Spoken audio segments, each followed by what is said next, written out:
morning.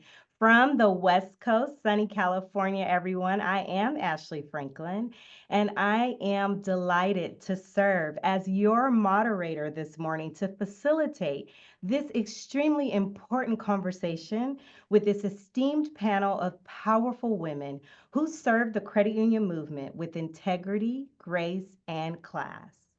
Please join me in welcoming to the virtual stage with a warm digital welcome, Beverly Anderson, President and Chief Executive Officer of BECU, Leigh Brady, President and Chief Executive Officer of State Employees Credit Union, Marcia Majors, the President and Chief Executive Officer of U.S. Eagle Federal Credit Union, and Tonita Webb, Chief Executive Officer of Verity Credit Union. Welcome, ladies. So excited to have you all. As we gather today during Women's History Month, it's only fitting that we take a moment to honor the women who've shaped us personally, professionally, and historically. This month is a celebration of their courage, their contributions, and the legacies that they have left for us to carry forward. So, to begin our conversation today, I'd like to ask each of you if you could acknowledge a woman and her unique characteristics, who would it be? And why are her traits not only admirable, but essential both in history and in the world we live in today? Tanita, would you please kick us off? Sure. And good morning to everyone on my side and afternoon for everyone else. The woman that I think about, I can't help but think about my mom, who she left this earth early. She died at 50 years young. But in that lifetime, she showed me how to be resourceful, and relentless and fearless. Mhm. She just, with very little, she didn't let anyone say no to her. And then she taught me to look at other women to see what their paths were. She didn't tell me my path had to be a certain way. She asked me to look at folks and glean from their activities, their successes, and most importantly, I learned from their failures. I learned how to step in to myself, to be myself. I learned that I didn't have to be anyone else. I could learn from them, but I didn't have to be them, and to be comfortable in my own skin. My mom was comfortable in her own skin, and that meant embracing her mistakes, her failures. And that is the greatest lesson that I have taken with me. It doesn't matter how many degrees I have or how much education I have sought. If I can't learn from my mistakes, if I can't see on the other side of difficult journeys, then I don't consider myself successful. Thank you, Tanita. What a powerful example. I'm sure many of us could also put our mothers on that list as well. Leigh, who would you select? Okay, so I did talk to Tanita ahead of time, but I've got my mom on the list.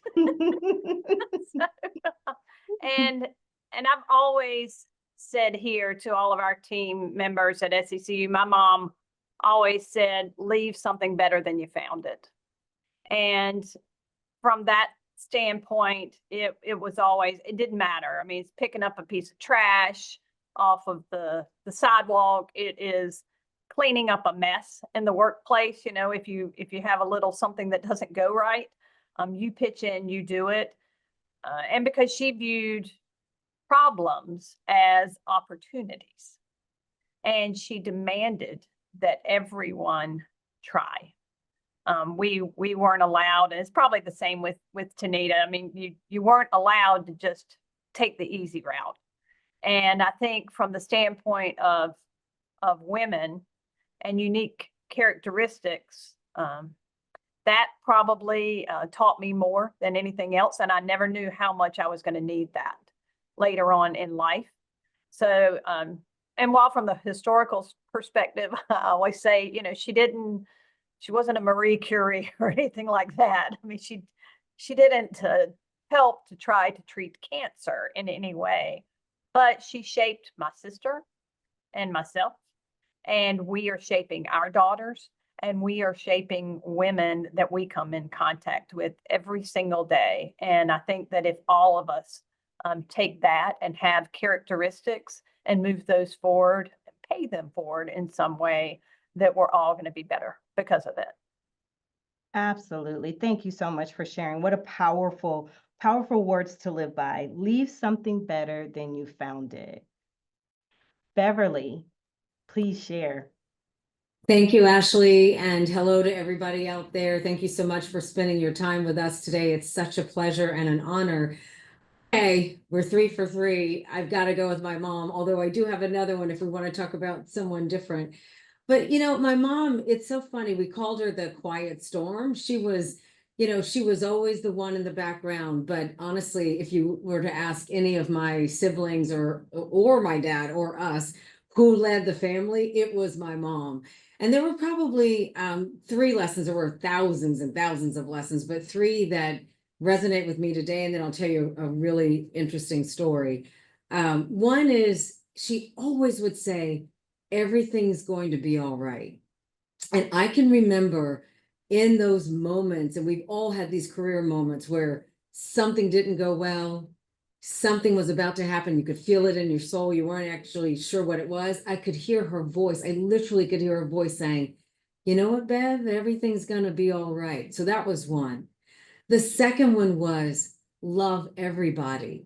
And I think that's why the work that we're all doing around diversity and inclusion and equity, for me, that got instilled at an early age. Love everybody. I can remember our house was always the house where everybody would join, because that feeling of inclusion and everybody's welcome, that happened all the time. So we had the junkiest house because we had the living room where you actually could sit on the furniture because everybody had to have a place to gather.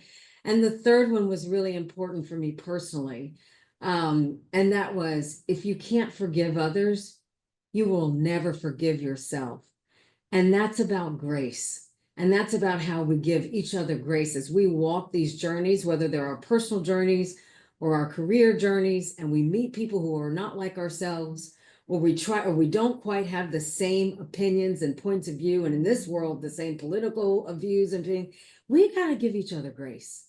If we can't forgive others, we will never be able to forgive ourselves. So March the 7th is my mom's birthday. My family, like many families, have had fractures. On that day, 2 Fridays ago, my niece, who had been she had been estranged from us, reached out and said, I heard grandma's voice today, and she told me to reach out. And at that same time, I heard my mom's voice that day saying, keep working on the family, don't give up. And that's why I know my mom is like one of those amazing spirits. She'll be with us for forever. So my mom. So powerful. One of the things that we have with us today is tissue, and I think we're going to need it if we continue on this journey. 3 lessons. Everything is going to be all right. Sometimes you just need to hear that and know. Second lesson, love everybody. That's the credit union movement, people helping people. And then finally, grace. If we had a little bit more grace in the world, right? And I think it all starts with us. Thank you so much, Beverly. So powerful. Marcia, please round us out. Thank you so much for the opportunity. I feel like we all have the same mother. All of those characteristics resonate with me as well. That saying that you recalled, Bev, about your mother leaving with you, my mother said, and this too shall pass. And so that continuously helped me get through trials and tribulations that I've encountered over the years. My mother was a single parent. And so that alone added another layer of responsibility that many women today may find themselves in. And so I know that there are so many amazing women out there, including all of us here this afternoon or this morning on this call. The takeaways that I like to amplify around my immediate family members is that we have several. We have mothers and then those that aren't blood mothers that have also been there to help identify ways in which they can help me and the younger generation become stronger as women. We may not know them all by name, but we have our blood mothers. We have those extended women that are also important in our lives. And so some of the significant impacts of all of that is, speaking of my mother, is that, having to blaze a trail when she was a teacher. And at the time, she was in a community that didn't necessarily appreciate women of color. And so throughout that, she proved her resilience in that environment, her confidence, proving that she deserved to be there, and her leadership, because she had to convince people that she could make a difference. She needed to convince others that she could make a difference, get those resources, and continue to develop those around her. So I treasure, my mother too has passed, but the legacy and the foundation that she's provided me with, I pride myself in sharing that with the other members of my family as well. And it's important about recognizing the small things. It's not always the big things that will leave an impression. And so for that, I too have to conclude that my mother was the lead person to identify. And as Beverly mentioned, there are other examples that are non-family, too many to name, but I think we're surrounded with a powerful force. Wow, what a great segue, Marsha, into where we're going to go next. As we honor these individual women and their impact, you have to pause and acknowledge the broader narratives that have framed how women, especially multicultural women, are remembered in history. Too often, those stories have been told through a lens that often quiets their power or simplifies their complexity or admits their brilliance altogether. So, with that in mind, I'd like to ask you, Tanita, how have the contributions of multicultural women in history been shaped by modest or limited narratives? And in what ways has this impacted those legacies? Thank you, Ashley. I think the modest narrative has relegated women into being a support role, right? And that's how people see us. They don't see us as taking lead, taking charge. We're here to help um, other people. And we do have a nurturing attribute about us, but that's not all who we are. We can take charge, we can lead, and that omission in history by hiding who we are and who we've been has prevented, I think, the advancement at larger numbers that I think it should be and can be. And so I think what you see on the screen today with the women on the screen, we're saying loudly that no, we're leaders. Our voices are just as powerful. If you want me to be in a supporting role, I suggest you step aside because I'm not going to be there because we're impacting the next generation. I mean, if I'm called to do anything, is to impact the next generation. And I have 3 sons and 1 daughter, and I'm definitely gonna let her know the world is hers, whatever she chooses. And my sons, you better ally and support the women in your life as you grow old. Powerful, Tanita. Women, we multiply, right? If you put something in our hand, it's going to multiply, not just add, we multiply. Marsha, what are your thoughts on this question? Yeah, I love those comments, Tanita. I believe that there's been very little appreciation for how the unique perspectives of multicultural women are showing up. We can contribute to our business outcomes that are often underappreciated. I think the underappreciation of the depth of experience that we bring, the styles, as well as assumptions and the stereotypes that we encounter. In addition to that, I believe there are a lot of companies that don't recognize that, and it blocks them from benefiting from what it is we bring in our unique selves. And not taking advantage of that, I think, is the biggest lost opportunity of those that are used to having to be creative and problem solve and navigate in ways that non-marginalized individuals have not had to. So companies lose out on that. And it really does, in my opinion, limit the spaces for women to create those legacies that we talk about when you have low representation in upper management, particularly, which is where usually you have those opportunities to create those legacies. There's very little space for us there. And I think although there's very little space, there's still great opportunity. I completely agree with both of you. You know, telling those stories in an incomplete way doesn't just impact how women are remembered in history, but it could have a potential effect on our future generations. And so we definitely want to make sure that we do our part for the generation that's coming. You know, as we look back on some of those examples, it's so important to turn our focus to the future state of women in the workforce, especially when it comes to their roles. The journey that we are on toward equality and empowerment and opportunity is ongoing. With this in mind, I'd love to ask you, Leigh, what is your vision for women in the workforce? And how have you actively contributed to that vision within your credit union and the movement at large?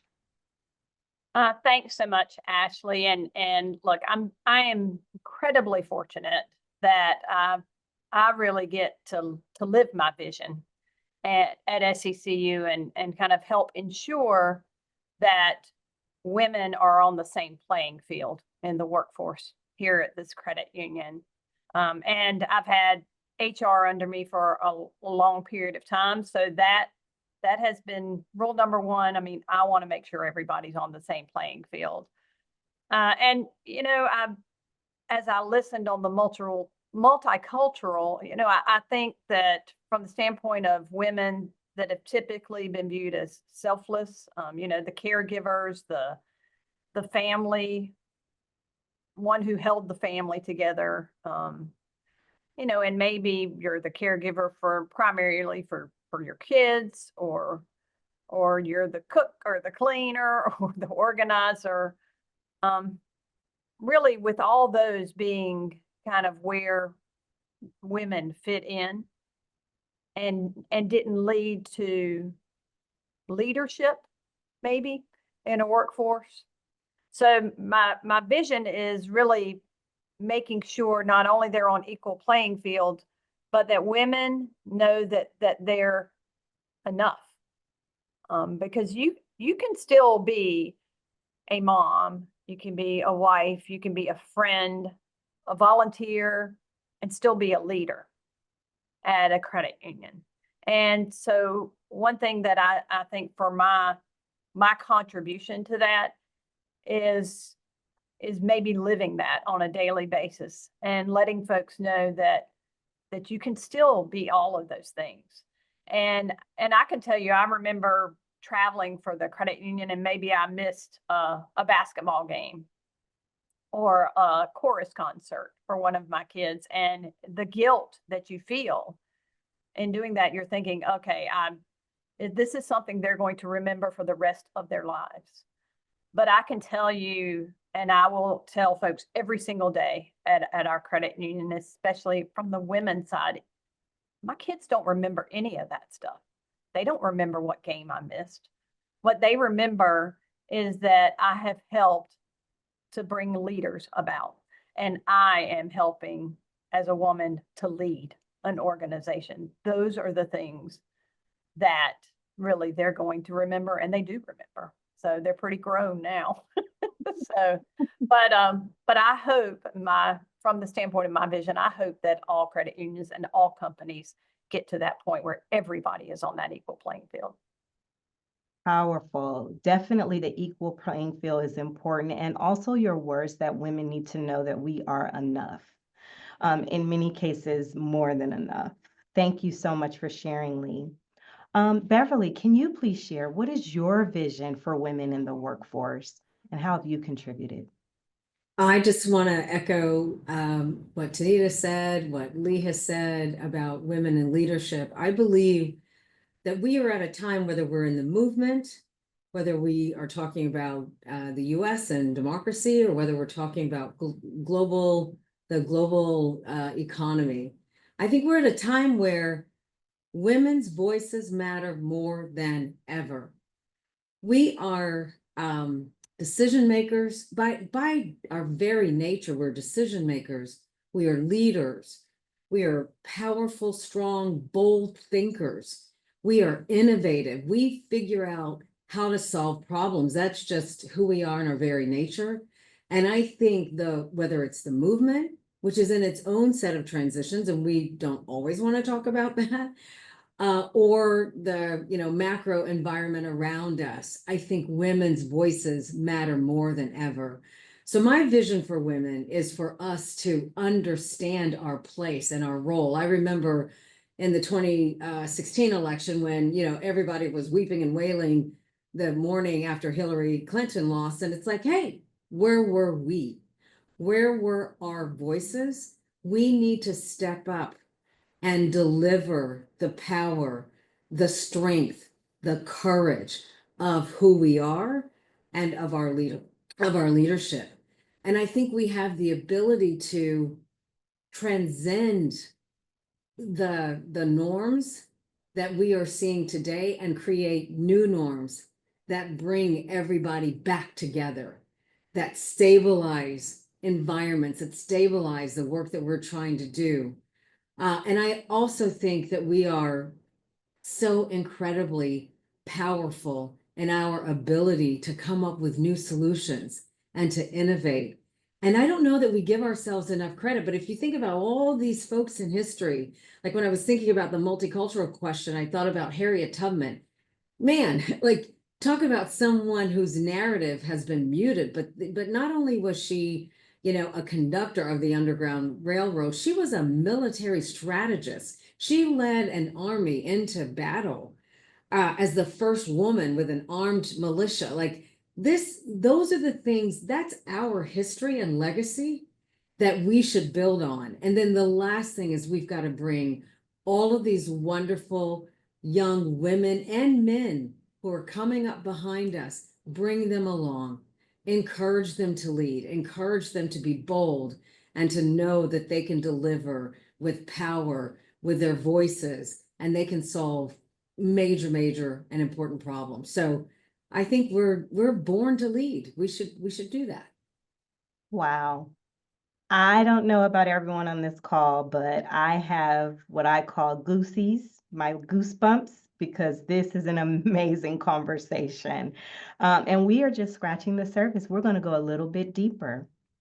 We have a wealth of experience and incredible leadership on this call today. Each of you have contributed to the credit union movement in such a powerful way. And not only that, but you've witnessed its growth and helped to shape the evolution of the movement. So I'm curious, what more would you like to see for women in particular in the credit union movement? What changes or opportunities do you feel are necessary for the continued empowerment and advancement of women? Marcia, would you please lead us off? Well, when I came into the industry, it was completely a boys' club. And from there, I saw a opportunity to either just accept that or find a way to make myself present and highlight myself within the organization. And since that time, I've learned a few tricks of the trade over the years as to when to interject and when to sit back and listen. And I realized that in my early years in the industry, that could work for me and it could work against me, just observing what was happening in the boys' club. So I used their club as a learning ground for myself. As a result of that, I feel like there have been some really important gains that we as women have taken from what we've observed.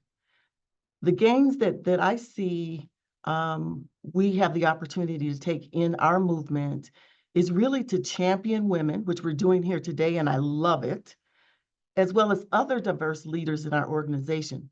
We've made progress with standing side by side with the men that we work with and interact with, yet we have a declining commitment to diversity, which is concerning.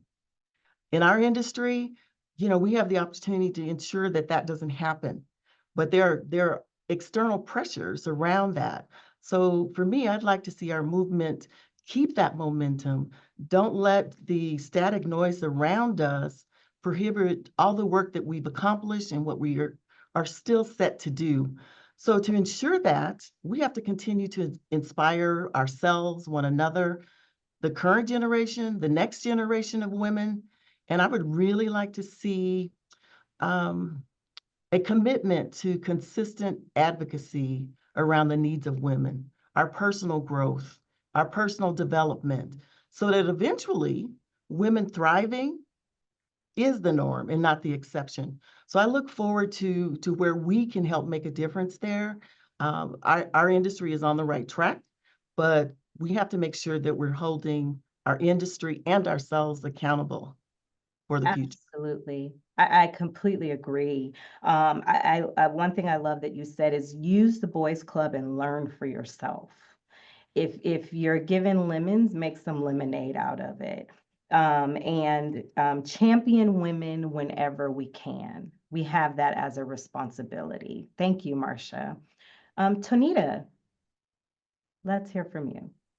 Yes. So I want to say one thing, because there is a lot of noise around DEI and what that means. So one, you are qualified. Two, your experience matters. Your education is just as important as anyone else. So let's put that to bed. Then now I'm going to say go for it. Go for that position that you don't feel like maybe I'm not qualified to do that, or I don't have enough experience. Yes, you do. Cancel the meeting in your head. I want to see more women doing that. Now, this is not just all on women. I have a call to action to men. Men, we need you to champion other women in our industry. Speak up for them. I got to the position that I'm in because of the men that came before me in this industry that were already there. And there's way too many to name, but they were the ones, even to me, who would call me regular and say, okay, what's your next move? When are you going to do that? And like you all, I had a reason. I had to wait till my youngest graduate out of high school or all these other things. And when that would happen, I would receive a phone call to say, okay, your youngest has graduated from high school. What are you going to do next? Together, we can make a change. It doesn't have to be men against women. It is about the betterment of the movement, the betterment of our organization, and just all that we can accomplish because we are better together than we are apart. And so, what I want to see is more of that going forward because I know I have benefited from that. Excellent points, Tanita. When I think about the lessons that we can learn from the boys club that Marcia shared, recently I was sharing how women will see a job description and out of 10 items, we will be missing one and we'll say we're not qualified. A man will see one thing of the 10 and say, I'm overly qualified.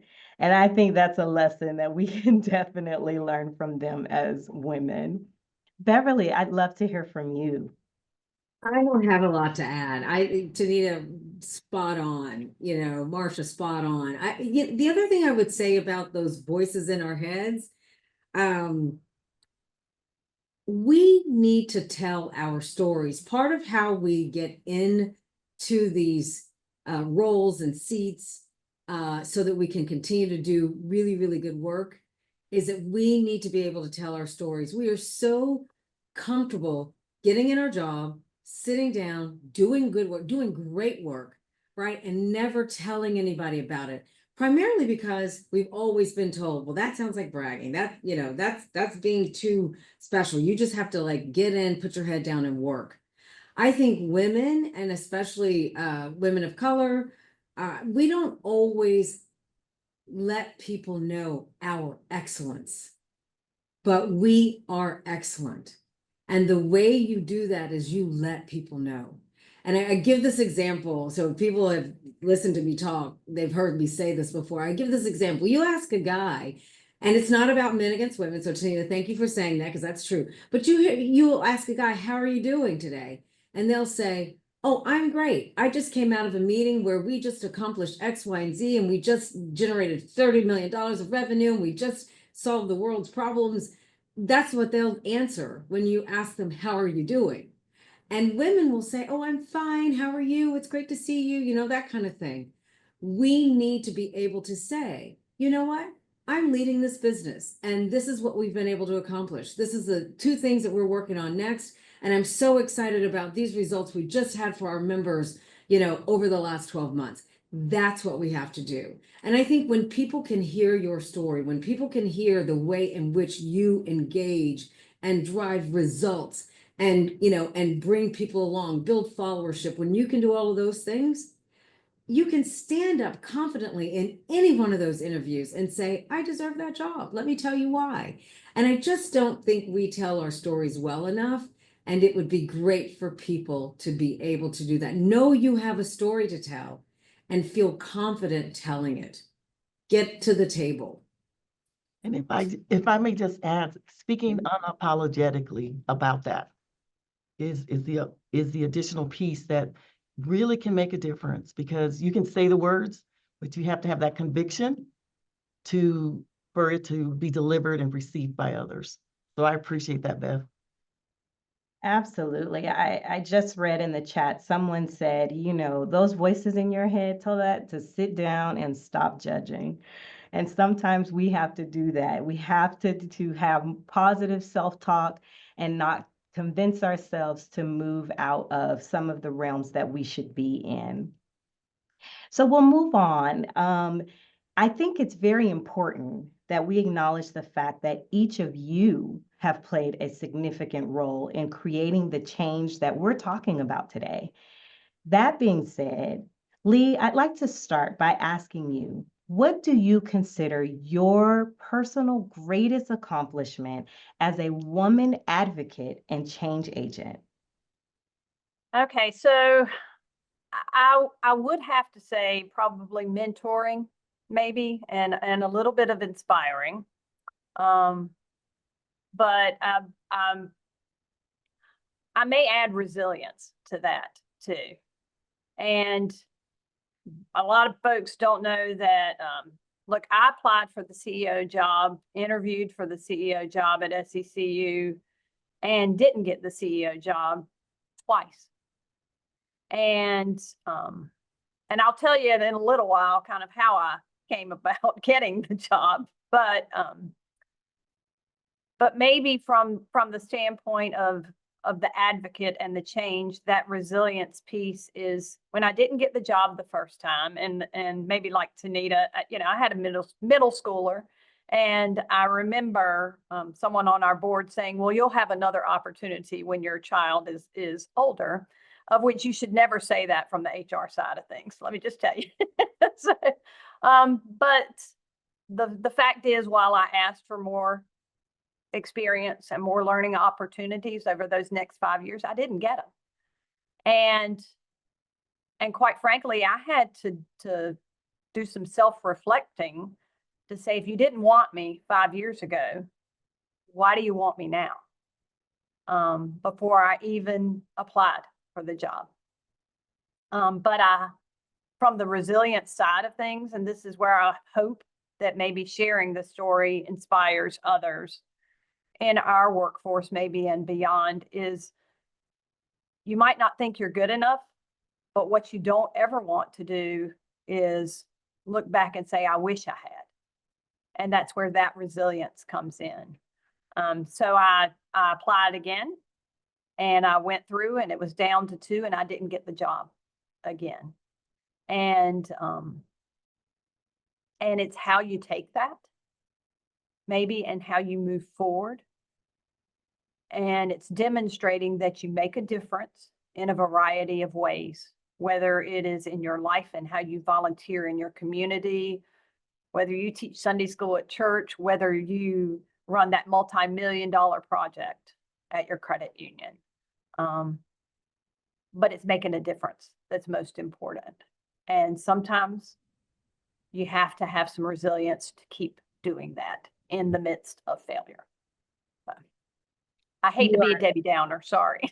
No, not at all. You are incredibly inspiring, mentoring, resilience.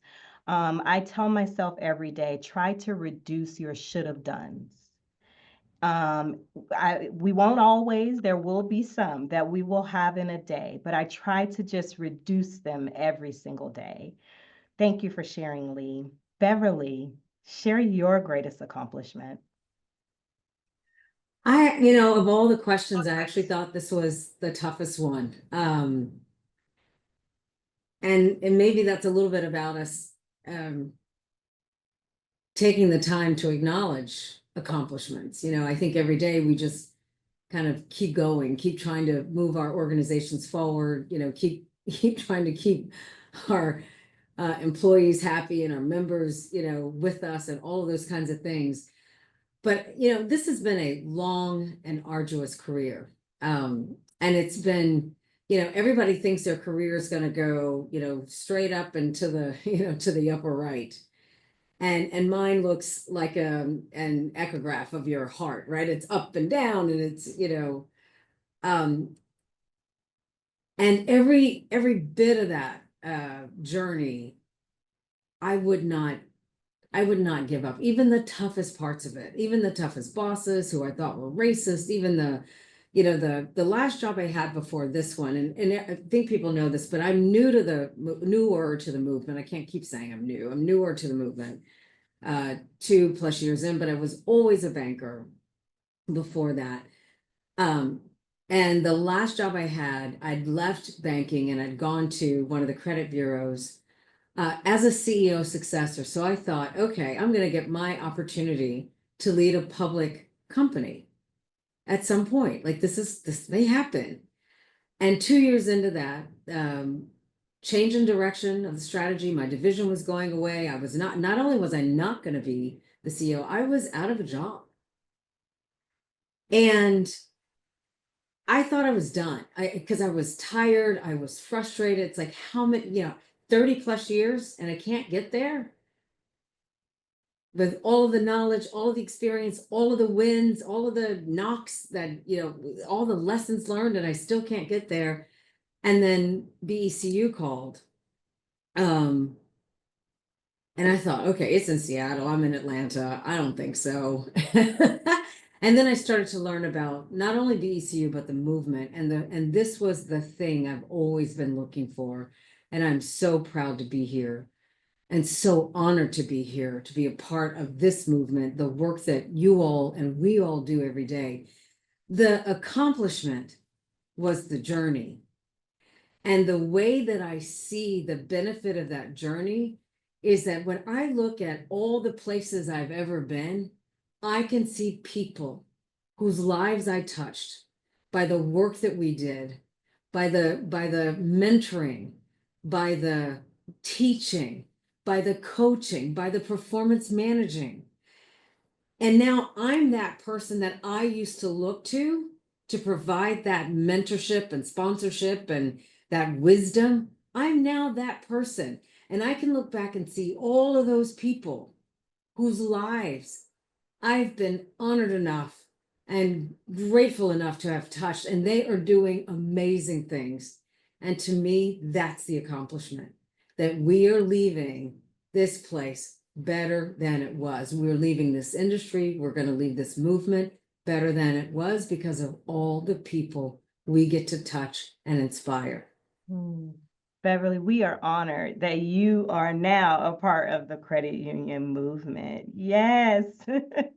And I love what you said. Sometimes we are so focused on the destination that we miss the journey, and the journey is the most important part. So thank you so much for all that you're doing for the movement. Tonita, what is your greatest accomplishment you'd like to share? Wow, I was just sitting here thinking about everything that Leigh and Bev said, and just relishing in the success that you have experienced and knowing that it's been a journey. And I think what I would add is when at GAC, I got to have lunch with some of those mentors that mentored me along the way. And they were commenting when I came into the industry how I was a baby. My kids were babies, and they're now adults, and I'm no longer the baby. And then I started thinking about that journey and when did that happen? When I'm sometimes the oldest person in the room, right? But the journey has been a up and down. And one of the things my husband and my children, they often say I'm too humble, and that's kind of what we've been talking about, that I don't brag on the things that I do or the things that I accomplish. So my husband said, you're going to talk about one thing, and I want to make sure you say this. While I transitions jobs to the CEO at Verity, and my husband at the time was he's still my husband, but at that time he was diagnosed with cancer, and I was in the last couple finishing my doctorates. And my husband and my kids say the way I was able to manage and handle the transition of jobs, care for my husband, and finish my doctorate. I am Dr. Tonita Webb. My husband said I had to say that. I am so thankful for the people. I didn't do that alone. It was the support. It was the people who believed I could do it, the people who gave me that encouragement as I was going through whatever difficulties, because Bev is so right. It's ups and downs, and it's not linear, and where you sometimes think you're going is not the direction you go. But having a support system, having the belief in yourself that you can do it. My greatest accomplishment, I hope, is that I've been an example of that, that you could look at my life and see that there were ups and downs, and then there were great accomplishments in between, and know that you can do it. I am not special in a way that I'm the only one that can accomplish this. Absolutely not. I think we all can do whatever the desires of our hearts are, and we can do it with support, care, and encouragement of one another. And that is what I hope I accomplish in my career, and I have accomplished. Dr. Tonita Webb, thank you so much for sharing. We're going to say it again to make sure you could tell your husband it was said multiple times. Congratulations on that tremendous accomplishment. Marsha, please share. Yes, I want to just make a comment on mentorship. We've heard that throughout the responses thus far. And I had the privilege of having a male mentor at a time when it wasn't so common. And I've always been a person that wouldn't necessarily take no for an answer. I've always been a why person. I want to understand things. And so through that mentorship that I had the privilege of, I wanted to take that opportunity to see how can I pay this forward? Because if I were given that opportunity, I made it my responsibility to bring others up and along with me. So what I believe my greatest accomplishment is, and I base that on the feedback that I receive from people that I have worked with and that have had the opportunity to engage with, was really around the opportunities where I could platform others, particularly women, taking the opportunities where through my corporate currency to allow others to shine. And so I value the fact that just by representation, that I've been able to set a stage or an opportunity that would allow other individuals to take advantage of the opportunities that in some way that I've been able to open some doors for. So I'm really proud of the fact that I can look back and say, yeah, I was part of their success. Um, Someone mentioned the word humble. It's really a challenge for most of us to set that aside. But over time, I have to say that I have grown to become more comfortable, I guess the word is, in standing in my truth of what my value is and what I bring forth, and not letting anyone diminish that for me. So my accomplishment really is around how I've been able to not take my success and use that to aid others in their success as well. Thank you so much, Marcia, for doing that, because that's what we need. We need someone to give us a hand up at times. I tell my daughters all the time that you have to protect your dash. We have the day we were born, dash, the day that we pass away. And that small little dash represents our entire life. And we want to make sure that it is meaningful and that it has impact on others around us. So we're going to shift gears slightly and turn our attention on your inner strength. What fuels you, ladies? Where do you derive your personal fortitude when facing adversity?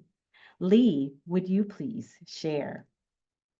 Okay, so let's go back to the story maybe of where I didn't get the job twice here, and Miss Renee's forcing me to tell the story of how I did get the job.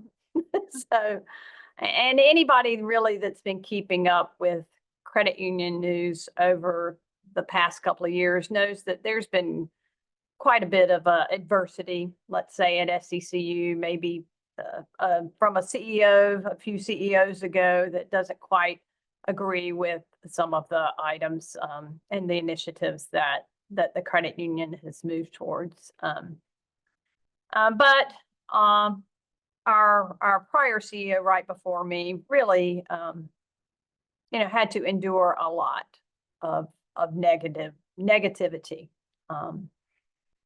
And let me just say, nobody deserves really what he went through, because it was public, it was kind of in the press, all of this, and decided for his family and his happiness, really, it was time to move on from SCCU. And when we talk about overcoming adversity, that particular day I was gardening, and I had not had a shower. And so, not to say I wasn't still wearing my little skirt and my quarter zip and my little visor, right? But I still hadn't showered. And my husband and I had gone to the farmer's market, buying flowers, going to plant them. I get a call from our board chair, and he said, we need to meet with you. And number one, I had no clue why. And I said, I haven't showered. He said, it's okay, come on. And he gave me the address. And so I go over there, and they indicated to me, he and a couple of our other board members were there, and indicated that our current CEO had resigned. The board had met, and unanimously they wanted me to step into that role. And quite frankly, the first words out of my mouth were, nobody wants this job. But then the next phrase out of my mouth was, but I love this organization far too much not to try. And so many of my friends have, for all the spiritual ones on the call today, they said that it came from the book of Ruth, and you were made for a time such as this. So overcoming everything that I knew that I was about to endure, I did step into the role. And, you know, I can tell you from the standpoint of the personal strategies and how I endure, how I persist, is I do not read the negativity. I don't endorse it. I don't read it. And I lean on my family. I lean on our extended family of what I call my work family here and our team. And that has certainly helped me to persist and navigate, as there've been quite a number of challenges. I also say that that my Diet Coke from McDonald's also helps me every single day. It is what gets me going and what keeps me going often. That's my story. And what a powerful story it is. Ruth is actually one of my favorite books of the Bible.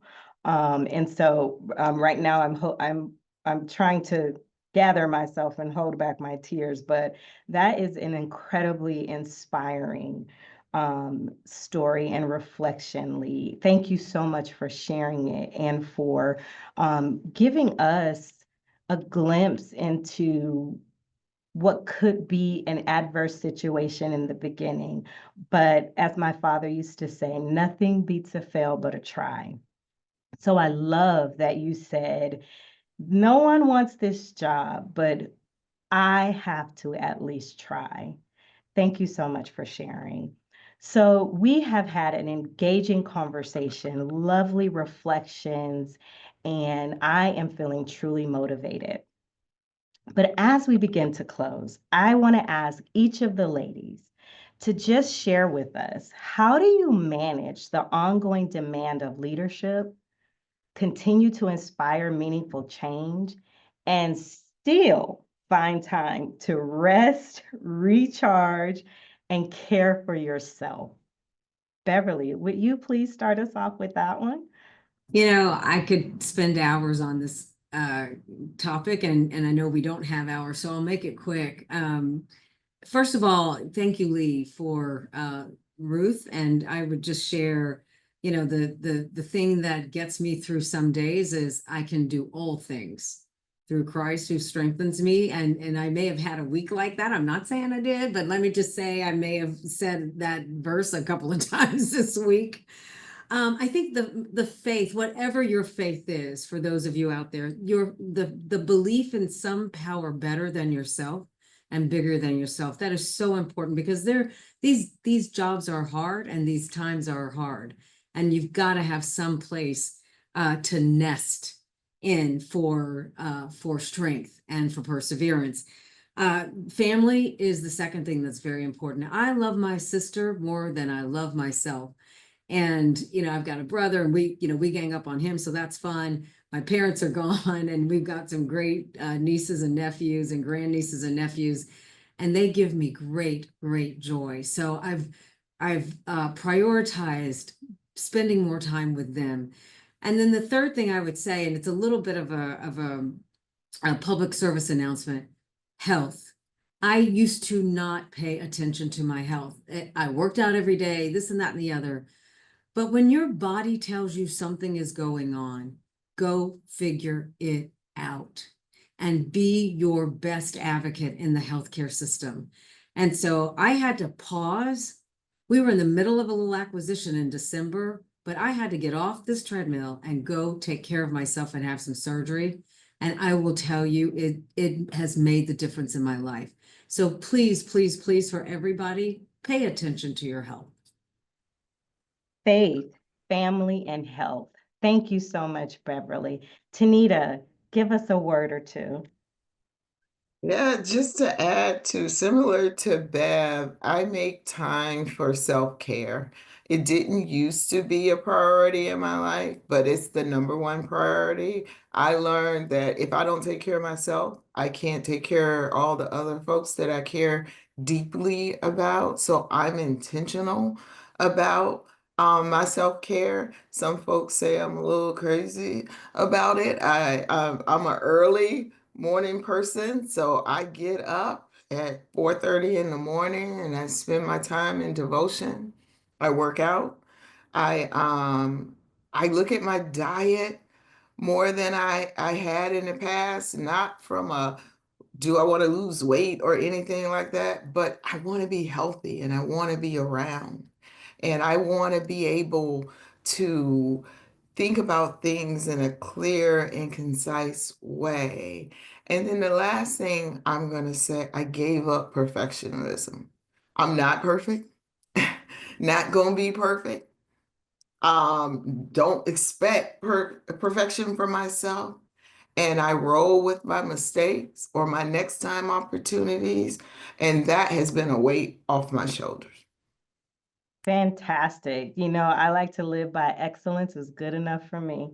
That's what I try and strive for every single day. Marcia, we are winding down. Please share a word or two. Well, I have to echo everything that has been said around this. What I will add is that in addition to ourselves, we have the job of ensuring that those that we work with, the others around us, that we're responsible to ensure that they feel supported and secure in their work that we task them to do.